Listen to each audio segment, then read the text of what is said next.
आज जिन लगभग 1400 प्रवक्ता और सहायक अध्यापकों की चयन की प्रक्रिया पूरी होने के बाद उन्हें नियुक्ति पत्र और पदस्थापन करने की कार्रवाई के साथ यहां पे जोड़ा जा रहा है,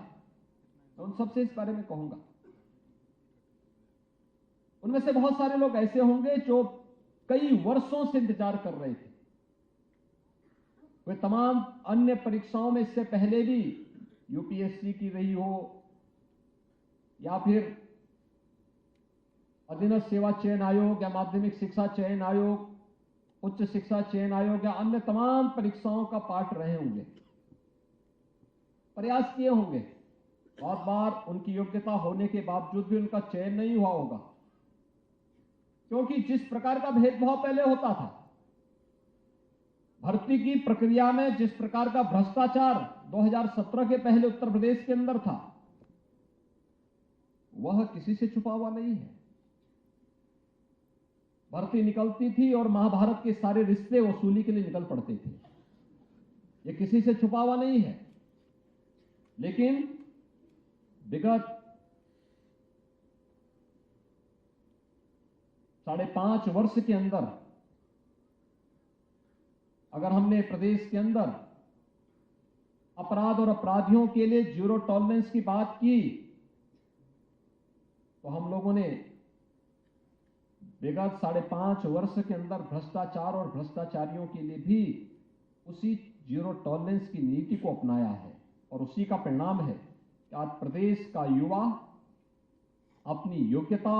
अपनी क्षमता, अपनी प्रतिभा के अनुरूप प्रदेश के अंदर कार्य प्राप्त कर रहा है। विगत 5.5 वर्ष के दौरान हमारी सरकार ने प्रदेश के अंदर उन सभी जो बाधाएं थी, जो बैरियर्स थे, उन्हें हटा करके प्रक्रिया को उतनी ही निष्पक्ष और पारदर्शी बनाने का प्रयास किया है, जिसमें हर एक युवा के लिए, हर प्रतिभाशाली युवा के लिए अपने अनुरूप नौकरी और रोजगार ढूंढने में सफलता प्राप्त हो सके, और उसी चयन की प्रक्रिया का हिस्सा है, जिसमें चाहे वह उत्तर प्रदेश लोक सेवा आयोग की निष्पक्ष और पारदर्शी कार्य पद्धति हो, उत्तर प्रदेश अधीनस्थ सेवा चयन आयोग के द्वारा बरती गई विगत 5.5 पौने 6 वर्ष के अंदर निष्पक्ष और पारदर्शी भर्ती की प्रक्रिया हो, उच्चतर शिक्षा चयन आयोग या माध्यमिक शिक्षा चयन आयोग का हो या किसी भी अन्य भर्ती बोर्ड के द्वारा की गई भर्ती की कार्रवाई। आज कोई उत्तर प्रदेश के अंदर भर्ती की किसी भी कार्रवाई में भाई भतीजावाद, जातिवाद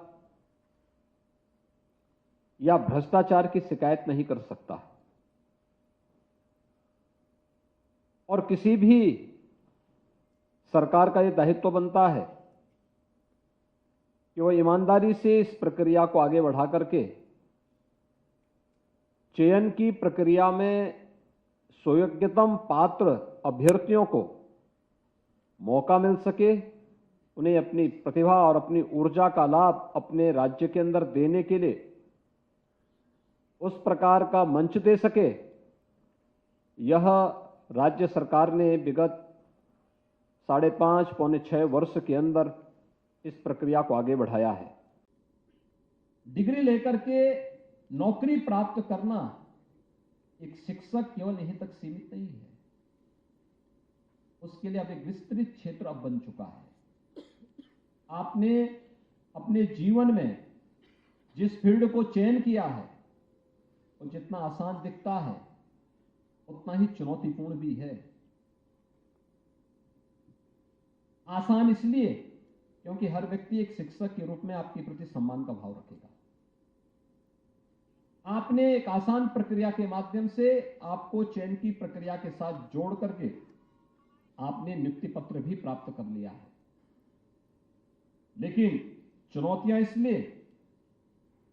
क्योंकि आपको अपने आप को साबित करना है। इसके लिए विभाग के स्तर पर या विद्यालय के स्तर पर कोई मैकेनिज्म हो या ना हो,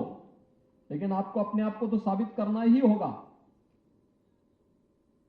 कि सबसे पहले उस विद्यालय से जुड़े हुए उस हर एक छात्र के बारे में, जिन छात्रों के प्रति आपका दायित्व है, वे